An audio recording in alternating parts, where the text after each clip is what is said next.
তবে কথা বলার কি মূল্য এবং জ্ঞানের কি মূল্য, যে এই জ্ঞানটা আমার আল্লাহ দেওয়ার কারণে আর সেই জ্ঞান দিয়ে আল্লাহর কোরআন সঞ্চয় করার কারণে আজকে আমি মনিরুদ্দিন সারা পৃথিবীর মানুষের কাছে ভাইরাল। মনিরুদ্দিন বলেই পৃথিবীর America, London, Japan, Thailand, Kuwait, Qatar, Dubai, Bahrain, Iraq, Iran, যেখানেই যে মনিরুদ্দিনের নাম বলবেন তাহা বলে ও আচ্ছা আচ্ছা এরকম লোকটা একবার। তবে তার কি মূল্য ভাই? যার ঠ্যাং নাই তাকে বলো ঠ্যাংয়ের কি দাম, সে তাহা বলে দেবে। যার পা নাই তাকে বলো পায়ের কি দাম, সে তাহা বলে দেবে। যার হাত নাই তাকে বলো হাতের কি দাম, সে তাহা বলে দেবে। যার দুটি চোখ নাই তাকে বলো চোখের কি দাম, সে তাহা বলে দেবে। কিন্তু বন্ধুরে একটা জিনিস একজন বলতে পারবেন না, কথা বলার কি স্বাদ, কথা বলার কি ইন্টারেস্ট, কথা বলার কি ইমেজ, কথা বলে কি তৃপ্তি পাওয়া যায়। আপনি জিজ্ঞাসা করুন একজন বোবাকে। আপনারা বোবা বলেন না, গুঙ্গা বলেন না, কালা বলেন, কিটা বলেন? সবটি বলা হয়। তবে ভাইজান কথা বলার কি ইন্টারেস্ট, কথা বলার কি স্বাদ, কথা বলে কি তৃপ্তি পাওয়া যায়, একজন বোবাকে জিজ্ঞাসা করুন, বোবা রে কথা বলার কি দাম, বোবা তাহা বলতে পারবে না। পারবে কেন? আমার আল্লাহ যাকে বোবা বানিয়ে দেন তার এক সেকেন্ড লেট করেন না, সঙ্গে সঙ্গে তার কান দুটি তালা মেরে দেন। কেন? কথা বলার এত ইন্টারেস্ট রে, ওই বোবা যদি শুনে নাই নিজের গলা নিজেই টেপে দিবে। এই জন্য আমার আল্লাহ যার মুখটা বন্ধ করে দেয় সাথে সাথে তার কানটা বন্ধ করে দেয়। ভাইজান বন্ধু আমার, কথা বলার কি স্বাদ, বোবা তাহা বলতে পারে না। যদি পারে বোবার বিবি পারবে। যদি বলতে পারে কথা বলার কি স্বাদ, কথা বলার কি আমেজ, কথা বলার কি টেস্ট, তার বিবি বলতে পারবে, তার বেগম সাহেবা বলতে পারবে। ভাইজান বন্ধুরা আমার, আমার আব্বা জানেরা, দেখুন আমি মনিরুদ্দিন হাত দুটি নেই, পা দুটি নেই, কিন্তু আমি মনিরুদ্দিন কথা বলতে পারি। হাত দুটি নেই, পা দুটি নেই, আমি মনিরুদ্দিন কথা বলতে পারি। শিবনগর থেকে যখন জালসা করে আমার বাড়ি যায়, বাড়ি যাওয়ার 100 মিটার দূরেই ফোনটা লাগিয়ে বলি, আসসালামু আলাইকুম, ওগো বেগম সাহেবা, ওগো অমুকের মা, ওগো তুমুকের মা, আমি চলে এসেছি। উত্তর দিয়ে বলে, ওয়ালাইকুম সালাম। এত তাড়াতাড়ি এসে গেলেন, এত লেট কেন হলো? বলো না 10টায় দিব বলে 11:30টায় দিয়েছে। আর 10টায় দিব বলেছে, আমাকে 4:30টায় বলেছে, 4:30টায় বলেছে 10টায় দিব, আর আমি 9:45টায় গাড়ি একদম এখানে ভরে দিয়েছি। বলছি যে কি না, আপনার টাইম খাতাতে লেখা আছে 11টা। এই কোনো অসুবিধা নেই, কোনো অসুবিধা নেই। আপনার কাছে চলে এসেছি, রাত 2টায় দাও আর রাত 6টায় দাও, টেনশন নাই। চলে এসেছি, 10টায় দিব বলেছেন, 9:45টায় চলে এসেছি, 15 মিনিট আগে ঢুকে গেছি। কিন্তু এখানে আসার লেগে গাছে মাছে ঢুড়ে পাই না, ফোন হয়েছে তো মানে রিসিভ হয় না। লাস্টে দে দে দে দে দে মোবাইল আলাগালাকে এরাকে ডেকে কোনো কহতো মামুরাকে, মামুর বেটারাকে, যে চলে এসছে, কোন মন দিয়ে কোন দিকে যাবে বুঝতে পারে না।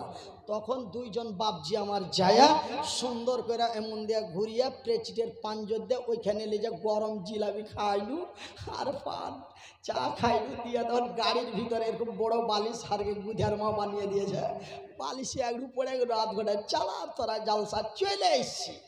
যখন দেবেন তখনই রাজি। হ্যাঁ, আবার মাদ্রাসায় যাবো, আসবো, ঘাড়ে পিঠে অসুবিধা সমস্যা তাই এখানে একটু পড়ে থাকি, চাটা খাই, টাইম অটোমেটিক হয়ে যাবে। ভাইয়ের আমার, আব্বা জানের আমার, তবে আমি মনিরুদ্দিন হাত দুটো যদিও না থাকে, পা দুটি যদিও না থাকে, তবু আমি মনিরউদ্দিন মিষ্টি ভাষায় কথা বলতে পারি। ওগো বিবি কেমন আছো, কি খেয়েছো? এমন বিবির সাথে এক বালিশে মাথা দিয়ে কথা বলতে বলতে কখনো রাত 2টো বেজে যায়, কথা বলতে বলতে কখনো রাত 2:30টা বেজে যায়, কথা বলতে বলতে এমনও ফজরের আজান হয়ে যায়। আমার কথা শুনে আমার বিবির অন্তর জুড়িয়ে যায়, আমার বিবির কথা শুনে আমার কলিজা ঠান্ডা হয়ে যায়। কিন্তু সেই সাতটা মহব্বতটা একজন বোবা তাহা পায় না। কতই বড় নিয়ামত দিলে রে মুসলমান, কত বড় নিয়ামত দিলে রে মুসলমান। লজ্জা করো, এমনই এক পবিত্র মুখখানে কেমন করে মদের বোতলের ঠিপি খুলে সেখানেই দিতে পারো? লজ্জা করো মুসলমান, এই মুখটাতে কেমন করে তোর মাকে তোর খালাকে বলে শব্দ ব্যবহার করতে পারো? এই কথা বলার শক্তি তোকে তোর মা তোর খালাকে বলার জন্য দেয়নি রে। এই মুখটি দিয়েছে আমার আল্লাহ পবিত্র কথা বলার জন্য, হক কথা বলার জন্য, অন্যায়ের প্রতিবাদ করার জন্য এই কথা বলার শক্তি দিয়েছে। ভাই গো, হাত দুটি নেই, পা দুটি নেই, কিন্তু আমি মনিরউদ্দিন আমার আল্লাহর দেওয়া 3টি নিয়ামতকে আমি গ্রহণ করেছি। একটা হলো কোরআন, আর একটা হলো ইলমে কালিলা, আর একটা হলো বয়ান। ভাই গো, আমার আব্বা জানেরা, তার এতই দয়া, তার এতই মায়া, তিনি এতগুলি নিয়ামত এই পৃথিবীর মানুষকে দিলেন। বিশেষ করে এই 3টি জিনিস দিলেন যেন আমি লক্ষ নিয়ামত মাটির নিচে মাটির উপরে দিয়েছি, তারা যেন সঞ্চয় করে তার উপভোগ করতে পারে, যেন মজা নিতে পারে। একটা ঘোড়ার শক্তি একটা মানুষের চাইতে দ্বিগুণে বড় বেশি, কিন্তু একজন সাধারণ মানুষ একটা ঘোড়াকে ক্যাপচার করে দিতে পারে। কিসের দ্বারাই রে? ইলমের দ্বারা। ঘোড়াটা যদি একটু ঘোড়া মেরে দেয় থামতে পারবে, কিন্তু আল্লাহ আপনাকে কত বুদ্ধি দিয়েছে, ঘোড়া যেন হাকে টাইনে লিয়ে পড়াতে না পারে তার লেগে একদম সুন্দর করে ওই কিজি ওইগুলা, ওই যে হাইসা পিটাই লোহা পিটাই কিজি বাজি ওইগুলা কামারের বাড়ি থেকে সুন্দর করে জিঞ্জির দাঁত দাঁত দাঁত দাঁত মানে কিছু আংটি মাংটি দিয়ে আর মুখের মধ্যে ভয়রা দিয়ে মনে করে বাইনে দিয়েছে। ও যখন পালাইতে গেছে তখন ওর মুখে লাগতে লাগছে, তখন খাড়িয়ে থেকে গেছে। এত বড় বুদ্ধি, এটাই হলো এই। আমরা বলি জ্ঞান বা বুদ্ধি, কিন্তু আল্লাহর ভাষায় হল ইলম। যেমন মোবাইলের সিম কার্ড ছোট্ট, ঠিক ইলমে কালিলা জ্ঞানটি যেন অতি সামান্য। এমনই একটি সামান্যতম জ্ঞান দিয়ে এই পৃথিবীর মানুষকে কথা বলার শক্তি দিয়ে তৈরি করেছেন। আমার ভাইয়েরা, আমার আব্বা জানেরা, আমার ভাই জানেরা, এবার আমরা বলবো মনিরউদ্দিন ভাই, তার যে এতই দয়া, তার যে এতই মায়া, তবে তার এত দয়া ময়া ভালোবাসা থাকার পরেও তিনি কেন এমন আযাব আমাদের দেশে দেয়? কখনো দেয় করোনা ভাইরাস, কখনো দেয় আমফান, কখনো আবার দেয় ঘূর্ণিঝড়, কখনো আবার বিনা অসুখে ইনজেকশন। বিনা অসুখে ইনজেকশন বুঝতে পারলেন? বুঝতে পেরেছেন? আমি মনে করেছি ইনজেকশন করব না, কিন্তু যখন শুনাইলিনু তুই যদি ইনজেকশন না করিস তোকে বিমানের টিকিট দিব না। কিন্তু আমাকে 4.5 লাখ টাকার এবার টিকিট কাটতে হবে বিমানের, মানে এক এক দিন এক এক জায়গায় যাবো। যেমন সামনে 9 তারিখে বাগডোগরা থেকে গুয়াহাটি যাব, গুয়াহাটি থেকে বাগডোগরা আসবো, মণিপুর থেকে আগরতলা যাব, আগরতলা থেকে শিলচর যাব। এরকম ডেলি আতাত যাতায়াত আছে, প্রায় 3.5 থেকে 4 লাখ টাকার টিকিট কাটতে হবে। কিন্তু আমাকে কি বলছে, ইনজেকশন যদি না করিস তোকে বিমানের টিকিট দেব না, ইনজেকশন যদি না করিস তোকে হাসপাতালে ভর্তি নেব না, ইনজেকশন যদি না করিস তোকে অফিস ডিউটি করতে দেব না, ইনজেকশন যদি না করিস তোকে ট্রেনে চাপতে দেব না। তবে এটা কত বড় আযাব রে! বিনা অসুখে ইনজেকশন মারা হলো বাধ্যতামূলক। এটা কম বড় আল্লাহর আযাব? তবে এমন আযাবগুলি আল্লাহর জমিনে কেন আসে তার কারণটা বলবো ভাই। আজকে আমরা ভারতের মাটিতে 30 থেকে 35% মুসলমান, অথচ আমরা জায়গায় জায়গায় পিটুনি খাচ্ছি। ভাই গো, আমি মনিরউদ্দিন, আপনারা পেপারে, ফেসবুকে, মোবাইলে, হোয়াটসঅ্যাপ গ্রুপে দেখেন, কিন্তু আমার কাছে ডাইরেক্ট টেলিফোন আসে বা টেলিফোন করি। ভাই গো,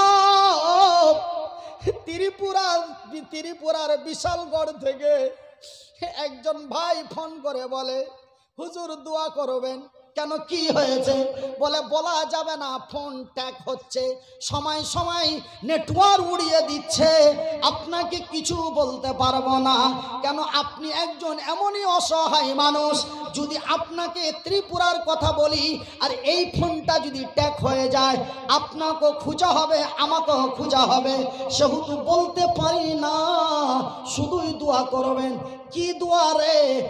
বলতে আর পারি না হুজুর, আপনি মুসাফির, অসহায় মানুষ, আপনার দোয়া কবুল হবে, এটা অনেক আলেম ওলামার মুখে শুনেছি, একটু ত্রিপুরার জন্য দোয়া করবেন। ভাইজান বন্ধুরে, এই আযাবগুলি কেন আসে? আজকে কেন মুসলমান এই লাঞ্ছিত? আজকে কেন মুসলমান ঘৃণিত? আজকে কেন মুসলমান অপমানিত? মক্কার মাটিতেও তো ছিল মুসলমান, ছিল না? ছিল না? মদিনার মাটিতে ছিল মুসলমান, তায়েফের মাটিতে ছিল মুসলমান। ওরা কত পার্সেন্ট ছিল রে? ওরা 3 থেকে 4%। অনেক আলেম ওলামা বলে তারা ছিল 0%। তবে 3% হোক বা 0% হোক, তারা মক্কা মদিনার মাটি বিজয় করলো। এরা কেন লাঞ্ছিত হলো? ওরা কেন বিজয় করলো? এরা কেন বঞ্চিত হলো? ওরা কেন বিজয় করলো? ওদেরও নাম ছিল আব্দুল্লাহ, এদেরও নাম হলো আব্দুল্লাহ। ওরাও গরুর মাংস খেত, এরাও গরুর মাংস খায়। ভাষা বুঝাই যায় না, শোনাই যায়? শুনে লাভ নাই, বুঝতে হবে। শুনতে বেশিক্ষণ ভালো লাগে না, 15 থেকে 20 মিনিট, কিন্তু যদি বুঝালাম 3:30 বেজে যাবে, তখন হ্যাঁ মুলবি আর একটু চালাইলে ভালো হতো, একটু বলি তো ফজর হয়ে যেত। যদি বুঝতে পারেন, আর যদি না বুঝেন, কত হাইটা করে কইছো, খালি যদি শুনেন, শুনে কোনো লাভ নাই। পকেটের কলম দিয়ে লিখে বলছি, বুঝতে হবে লোকটা এরকম করে গ্যাংড়েছে কিনা, চিল্লাইছে কিনা, মানেটা কি, ব্যাপারটা কি, কেনা কথাগুলো বলছে, এইভাবে আপনাকে বুঝতে হবে।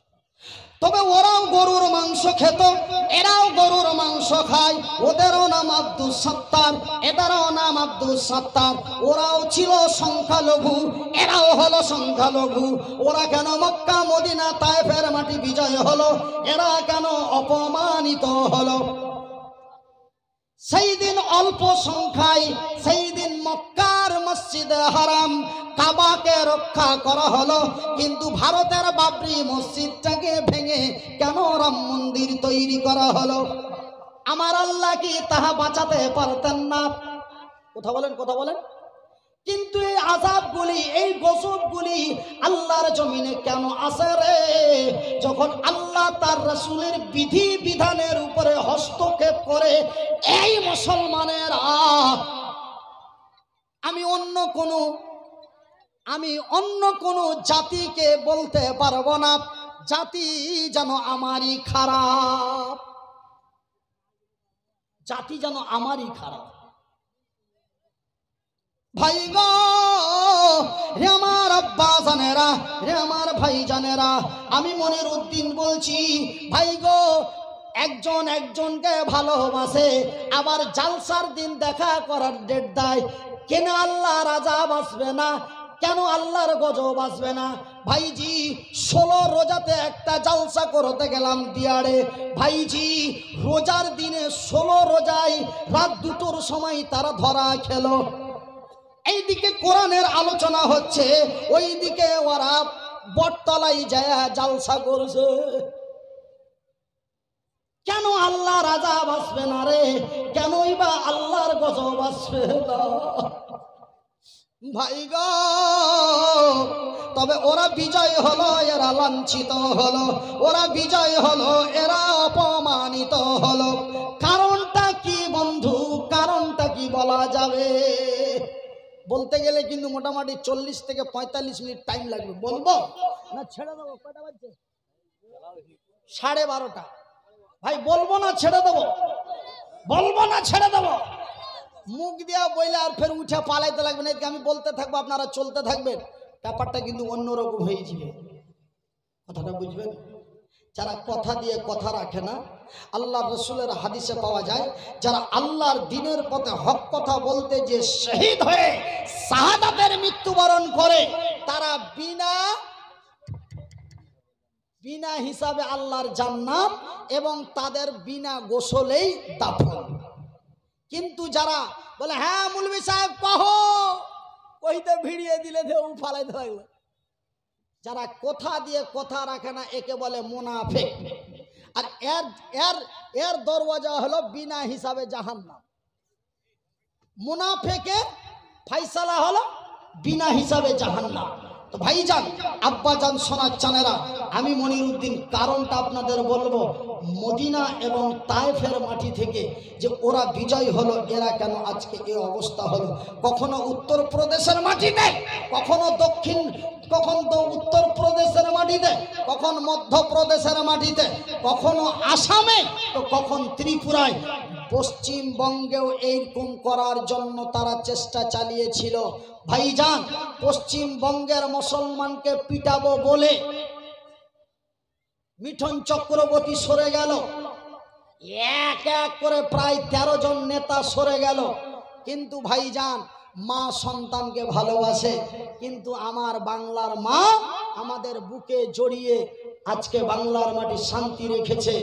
একবার জোরে বলি নারে তাকবীর। আমার ভাইয়েরা, আমার বন্ধুরা, মা অতি দয়ার জিনিস, মা অতি মায়ার জিনিস। মা যদি মেঘে ভিজে, তাও ছেলেটাকে আঁচলের তলে ঢেকে নিয়ে থাকে। মুরগি গালাজি, মানুষ তো দূরের কথা, মানুষ তো দূরের কথা। একটা মুরগি টপ টপ করে মেঘ হয়েছে, মুচ্ছে ছেলে পিলে ঠিক পাখার তলে লিয়ে ও নিজে ভিজছে। আমাদের বাংলার মা উত্তরপ্রদেশের অবস্থা দেখে, আরো বিভিন্ন জায়গার অবস্থা দেখে, আর আমিও মনিরউদ্দিন প্রত্যেকটা মাহফিলে একটাই আওয়াজ ব্যবহার করেছিলাম, পিটিয়ে দাও, পিটিয়ে দাও। লোক বড় বড় চোখ করে তাকাইছে, কাকে পিটে দেখুইছে, কথা খুব খাতরা কথা, পিটিয়ে দাও। কি পিটাবো মৌলভী সাহেব? আরে যেখানে পিটাও এক জায়গায় পিটাও। আমি বলবো না ওকে পিটাও, আমি বলবো না ওকে পিটাও। ভোট দাও, ভোট দাও, যাকে মন তাকে দাও, নেতা দেখে ভোট দাও। ভোট দাও, ভোট দাও, যাকে মন তাকে দাও, নেতা দেখে ভোট দাও। কোনখানে পিটালে তোর কল্যাণ হবে? আমার আল্লাহ তোর জ্ঞান দিয়েছে, পাগল ছাগল বানাই নাই। এই শব্দটা মোটামুটি 48টা জালসাতে বলেছি। ওইকে আপনার মানে যে কি বলছে, যত জায়গা, এত জায়গার নাম তো আপনারা চিনেনই না, জানেই না। যেমন বঙ্গোপসাগর, এইদিকে আপনার নন্দীগ্রাম, এইদিকে আপনার জলেশ্বর, এইদিকে বালেশ্বর, এইদিকে কোচবিহার, ধুবড়ি, কত জায়গা বলবো। জলেশ্বর আছে উড়িষ্যায়, বালেশ্বর আছে উড়িষ্যায়। বালেশ্বর উড়িষ্যার, বালেশ্বর হলো একটা ডিস্ট্রিক্টের নাম বালেশ্বর, আর আরেকটা ডিস্ট্রিক্টের নাম আছে জলেশ্বর। আমার 15 দিন আগে ফোন এসেছিল জলেশ্বর থেকে, বলে মাওলানা আপনাকে একটা ডেট দিতে হবে, তো খরচা পানি 50 আনুমানিক। কোনো অসুবিধা নেই, কেন রাস্তা আমার বাড়ি থেকে প্রায় 750, 93 টাকা লিটার তেল, গাড়িটা ওখান পর্যন্তই পৌঁছাবে। ভাইয়ের আমার, আজকে কোরআনের কি মূল্য? কেন্দ্র সরকার, রাজ্য সরকারের গাড়িতে আল্লাহ চড়ায় না। একবার জোরে বলি আলহামদুলিল্লাহ। তবে ভাইজান, আমি কারণটা আপনাদের বলবো, কিন্তু কারণটা বলার আগে আমার মা বোনদের কাছে এবং আমার ভাইদের কাছে আমার বিনীত অনুরোধ, আমি বলবো 15 মিনিট পরে বলবো। রাজি আছেন কারা? হাত তুলেন, ঘড়িটার দিকে ফলো করেন। 15 মিনিট পরে বলবো। ওরা বিজয় হলো, এরা কেন পিটনি খেলো? কাবাকে রক্ষা করা হলো, ভারতের বাবরি ভেঙে রাম মন্দির কেন হলো? ওরাও তো ছিল মুসলমান, এরাও তো হলো মুসলমান। ওদেরও নাম ছিল আব্দুর রহিম, এদেরও নাম আব্দুর রহিম। ওরাও ছিল সংখ্যালঘু, এরাও হলো সংখ্যালঘু। ওরা কেন বিজয় হলো, এরা কেন পিটনি খেলো, তার কারণটা 15 মিনিট পরে বলবো। তবে ভাইজান, আমি মনিরউদ্দিন এই মাদ্রাসাটাতে যখন আমার ভাইগনা পড়তো আব্দুল বারি বলে, আজ আব্দুল বারি আপনাদের মাদ্রাসার ছাত্র, আপনাদের মাদ্রাসায় শিক্ষা অর্জন করে আজ ও একটা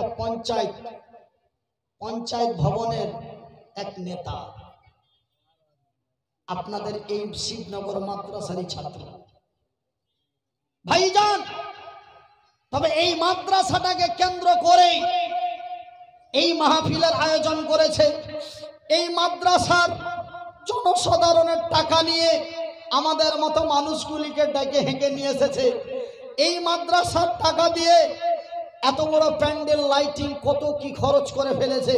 শুধুমাত্র একমাত্র যে মানুষকে যদি দুটো কথা শোনায়, মুনির ভাইয়ের কথা শুনে যদি মানুষ আমাদের 10টা টাকা দেয়, তবে মাদ্রাসার 5 টাকা খরচ করে যদি 10 টাকা পায়, এমন একটা মাদ্রাসার হিতাকাঙ্ক্ষী দরদিনী তারা এমনই মাদ্রাসার টাকাগুলি খরচ করে ফেলেছে। সেই টাকাগুলি আপনাদের কাছে একটু ফিরিয়ে চাই বাবা।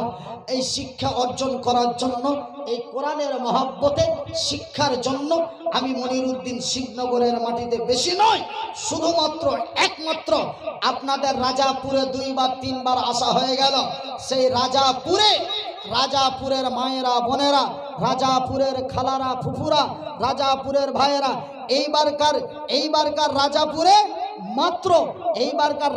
মাত্র 15 মিনিট কালেকশন করেছিলাম। মানে একটু কাজে উল্টা পাল্টা হয়ে গেছিল। কেমন উল্টা পাল্টা? এই যে আজকে যেমন আমি বাবলাবোনা থেকে জলসা করে এখানে আসছি, কিন্তু আপনাদের কোনো অসুবিধা হতে দিইনি বা আমারও কোনো অসুবিধা হয়নি। কিন্তু সেই রাজাপুরের ব্যাপারটা হয়েছিল অন্য। রাজাপুরে ডেট নিয়েছিল আমার কাছে 5 তারিখ, ফার্স্টে নিয়েছিল 3 তারিখ, নভেম্বরের 3 তারিখে ডেট নিয়েছিল রাজাপুরা। তারপরে একদিন আমার বাড়ি যে কাজে ডেটটাকে 5 তারিখে করে। আমার যেই ভদ্রলোক ডেট ফেট লেখালেখি করে সেই ছিল মালদা নার্সিং হোমে। তাকে আমি ফোন করে বললাম, রফিক ভাই এই 3 তারিখের ডেটটাকে 5 তারিখে নিয়েছে। বলে ঠিক আছে, বাড়িতে যে করে দেবো, ডায়েরি তো আমার কাছে নেই। ও এবার বিপদের মাঝে, অসুবিধার মাঝে ছিল, ও বাড়ি চলে এসেছে, থেকে গেছে ওইভাবে। আবার রায়গঞ্জ রাসাকুয়া থেকে 5 তারিখ ডেট চেয়েছে, ওরাকে দিয়ে দিয়েছে। মানে যদি লেখা নাই, পাতা খালি আছে, দিয়ে দিয়েছে। আমি 3 তারিখে রাজাপুর বাঁধ থেকে ঘুরে গেছি। আমার লোকটাও ফোন করে জানেনি, আর ও জানে 3 তারিখ জালসা। কি ফোন করবে, মনির ভাই তো টাইম মতন ঢুকে যায়, আর যেটা টাইম দেয়, যেটা কথা বলে ওই টাইমে ঢুকে যায়। কি আর ফোন করব, হতো ওরা বেচারারা করেনি, এই বলে আমারও লোক করেনি। আমি বান থেকে 3 তারিখে ঘুরে বাড়ি গেছি। তারপরে যে শুনলাম যে কি এই অবস্থা, তখন ইনারাকে আর ওনারাকে দিয়ে মেনটেন করলাম। যেহেতু এখানে সময়, ইনারা আমাকে অত্যন্ত ভালোবেসে, আমাকে গতবার টাইম আমার ছিল 2.5 ঘন্টা, এবারকার মাত্র 1 ঘন্টা 15 মিনিট বলেছিলাম। তার মধ্যে 18 মিনিটের মধ্যে প্রায় 2.5 লাখ টাকা, 2.5 লাখ টাকার মতন কালেকশন করে দিয়েছিলাম। তার মধ্যে একজন একটা ঘর দিয়েছিল, একটা ঘর বানাতে যাহা খরচ লাগে আমি হাজি সাহেব দেব। একজন আল্লাহর বান্দি 2টো সোনার চুড়ি খুলে দিয়েছিল। সোনার চুড়ি 2টো বেশ আমার এই ঘড়িটা থেকে একটু সরু। আমি ভাবলাম যে গোল্ডেন কালার করা আছে, এর মধ্যে খাদ্য দেওয়া আছে। খবর নিলাম, খবরের কাগজে পেলাম যে যেমন একটা কানে যেই পরিমাণে সোনা দিয়ে তৈরি হয়, খাদ পরিমাণ ঠিক এটা অরিজিনাল সোনারই 2টো চুড়ি। দাম কত হতে পারে আনুমানিক? সোনার চুড়ি 2টির দাম আনুমানিক প্রায় 1,42,000-এর মতো। রাজাপুরের মা, এই যে গত 5 তারিখের কথা, এটা তো শেষ মাস, গত 5 তারিখে শিবনগরের মানুষের কাছে গত বছরের আগের বার 2020-এ এই মতো হাতটা বাড়িয়েছিলাম, আপনারা বেজ্জত করে ঘুরিয়ে দেননি। ভাইজি, আমার মা আপনাদের এলাকা থেকে আমি জুম্মাতে এসে দাঁড়িয়ে চেয়েছে নিয়ে যে হরিপুর মাদ্রাসায় লেখাপড়া করেছি, হরিশ্চন্দ্রপুরে লেখাপড়া করেছি, ভাইজান ভিক্ষা করে লেখাপড়া করেছি, মা আমার জন্য ভিক্ষা করে লেখাপড়া আমাকে করিয়েছে। ভাইজি আমার মা আমার জন্য চেয়েছে আমি শিবনগরের মাদ্রাসার জন্য আপনাদের কাছে এই হাতটা বাড়াই। আমি আমার জন্য আপনাদের রানীনগর পাশে একটা রানীনগর গ্রাম আছে না, এলাকাতে কোনো জুম্মাতে এসে দাঁড়াতাম, আসসালামু আলাইকুম ভাই, আমি হরিপুর মাদ্রাসায় লেখাপড়া করি, হাত নাই পা নাই, গরিবের সন্তান, আপনারা পারলে কিছু একটু সাহায্য করবেন। সবচাইতে আমাকে সাহায্য টাকার হাত বাড়িয়ে দিয়েছিল আপনার রানীনগরের লোকেরা। তারপরে আরও আশেপাশে গ্রামগুলোতে গিয়েছিলাম ভাইজান, সাইকেলের রডে বসে গিয়েছিলাম। কথাগুলি অনেকেই বলতে নিষেধ করে, মনির ভাই এগুলো বলিয়েন না, যেটা পূর্বে ঘটে গেছে মানুষ একটা অন্য ভাবছে। আমি বলি না, আমার আল্লাহ বলেন এ ফকির কতুনে মৌলা বাদশা বানায়া, বাদশাহ को तूने मौला दर दर फिराया। একদিন জালসা করে আসছি, জালসাতে একটা লোক 2000 টাকা দিচ্ছে, ওকে মেলায় ঝোনা ওর কাছে আরো টাকা নিতে বলছে। আমি বললাম যে কি ভাই আপনি 3000 দিচ্ছেন আর 4000 দেন। লোকটা মুখ চুপ ছোট বড় করে দিয়েছে, আমাকে ইশারা দিলে বাম দিক থেকে ডান দিক থেকে, ডানে বামে ইশারা দিলে মৌলানা চায়েন না। জালসার পরে যখন বেরিয়ে আসছি বলছে লোকটা কোটি টাকার মালিক ছিল, এই যে দেখছেন সামনের বিল্ডিংটা বেচতে হয়েছে, এখন বর্তমান বাড়ি এটা হলো ওনার, সেটা হলো টিন দিয়ে বানানো রয়েছে, কোনো রকম বাচ্চাটিকে নিয়ে আছে। এ ফকির কতুনে মৌলা বাদশা বানায়া, বাদশাহ को तूने मौला दर दर फिराया। यही है तेरा करम। এই হলো আল্লাহর কারিশমা। আল্লাহর কারিশমার কথা বলতে যে আমার কোনো ওই লজ্জা নেই। তো ভাইজান আমি আমার লেখাপড়ার জন্য চেয়েছিলাম, আমার মা আমার লেখাপড়ার জন্য চেয়েছিল, আমি আজকে শিবনগর মাদ্রাসার ছাত্রগুলোর জন্য আপনাদের কাছে একটু ভিক্ষার হাত বাড়িয়ে বলি, একজন আছেন শেষ রাত্রে টাকা হয়তো আপনার পকেটে নাই, আগের মাওলানাদের হাতে দিয়ে ফেলেছেন, কিন্তু আমি আপনাদের অত্যন্ত ভালোবাসার ভাই, আপনারা আমাকে কতই ভালোবাসেন যে আমার জন্য আপনারা 25 দিন 1 মাস ডেট পিছিয়ে করেছেন, না ওকে নিয়ে আসতে হবে। তো ভাইজান এতই ভালোবাসেন, তো আমি শেষ রাত্রে একজন 5000 টাকা, 1000 করে 5 জন, 500 করে 5 জন, তারপরে আমি এই কত হলো মাত্র 11 জন লোক, 15 মিনিট টাইম, 15 মিনিটের মধ্যে 11 জন লোক এসে যান। আমি তারপরে কারণটা আপনাদের বলে দেব, কারণটা যদি সঠিক না হয় আল্লাহর কসম করে বলছি শিবনগরের মাদ্রাসা বলে নয়, আল্লাহর জমিনে আর কোনোদিন এই মাইকটাতে মুখ লাগিয়ে আল্লাহর কথা বলবো না, কসম আল্লাহ। আমি প্রমাণটা আপনাদের দিয়ে যাব, কিন্তু প্রমাণ দেওয়ার আগে মাত্র 11টা লোক 15 মিনিট টাইম, মাত্র 11টা লোক 15 মিনিট টাইম। আসেন কোনো আব্বা